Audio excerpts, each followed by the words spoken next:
विषय चल रहा है ईश्वर स्तुति प्रार्थना उपासना।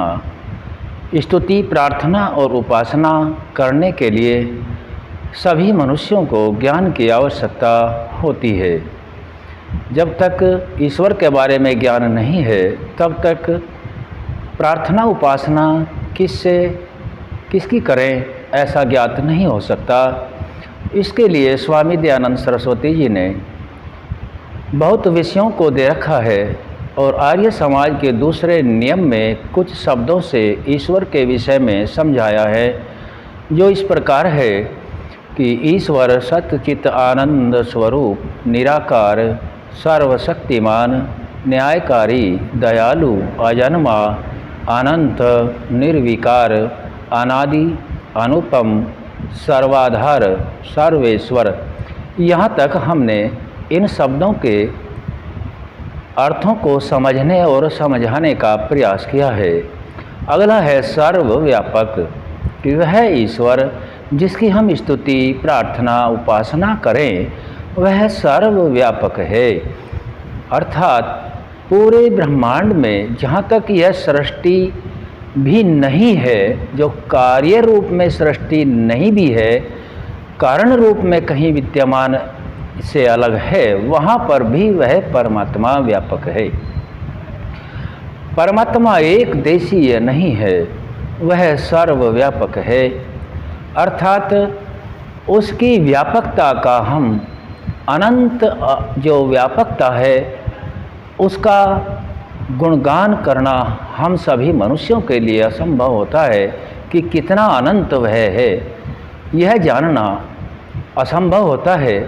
लेकिन वह सत्ता सर्वव्यापक है। कोई भी स्थान, कोई भी जगह जहाँ कोई ठोस स्थान और समय भी नहीं, वहाँ पर भी परमात्मा विद्यमान है। वह ईश्वर विद्यमान है अपने सर्वव्यापक गुण की वजह से। परमपिता परमात्मा जिसका निज नाम ओम है, उसके अनंत नाम हैं। गुण कर्म स्वभाव के अनुसार अनंत नामों से हम उस पिता को जानते हैं।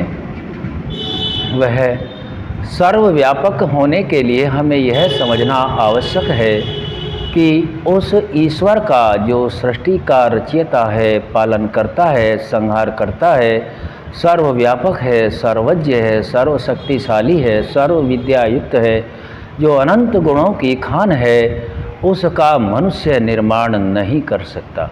कोई भी मनुष्य ऐसा जन्म नहीं ले सकता जो परमात्मा का निर्माण कर सके।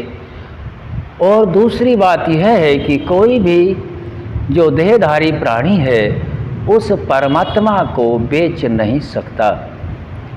और तीसरी सबसे महत्वपूर्ण बात यही है कि जिसने सभी कुछ सृष्टि को रच करके प्राणी मात्र के कल्याण के लिए दे रखा है, उसको कोई भी खरीद नहीं सकता, क्योंकि खरीदने वाला धन ऐश्वर्य भी उसी का है, बनाने वाला भी वही है। तो इसलिए हम सभी यह जानने का प्रयास करें कि ईश्वर इतना व्यापक है कि सबसे ज़्यादा व्यापक है, सब जगह विद्यमान है, उसका निर्माण नहीं किया जा सकता। वह सर्वव्यापक होने के कारण, सर्व विद्या युक्त आदि अनंत गुणों के से सुशोभित होने के कारण से ही सभी का, जितनी भी आत्माएं हम जानते हैं या नहीं जानते हैं, पालन पोषण करता है। सभी के कर्मों का जो भी उनके कर्म बनते हैं, चयन करके उनको निर्धारित करके शरीरों को देता है, जिनसे आत्माएं उन्नति या अवनति, अधोगति या ऊर्ध्वागति को प्राप्त होते हैं, उत्थान या पतन को प्राप्त होते हैं। ज्ञान से भी अपना जीवन पूरा कर लेते हैं, अज्ञान अविद्या से भी पूरा करते हैं। लेकिन परमात्मा का तो यही प्रयोजन है कि सभी काम, सभी जातियाँ, जितनी भी मनुष्य जाति के अंदर जहाँ तक भी मनुष्य रहते हैं, वे सभी ज्ञान पूर्वक ही कर्म करें, क्योंकि इसी शरीर में विशेष सामग्री परमपिता परमात्मा ने दी है। क्योंकि यही शरीर सभी जितने भी कर्म हैं सभी को दग्ध बीज करने की क्षमता रखता है, मोक्ष प्राप्त करने की क्षमता रखता है। यह एक अनुकृति अनुपम रचना परमपिता परमात्मा की है, जो आत्माओं को मनुष्य शरीर के रूप में मिली हुई है। इसी के द्वारा ज्ञान प्राप्त करके उस सर्वव्यापक जो परमात्मा है उसको ज्ञानपूर्वक जान करके उसका सानिध्य प्राप्त किया जा सकता है। सर्वव्यापक के विषय में हमने जाना है, आगे जो शब्द आएगा उसको फिर जानेंगे। ओम सम।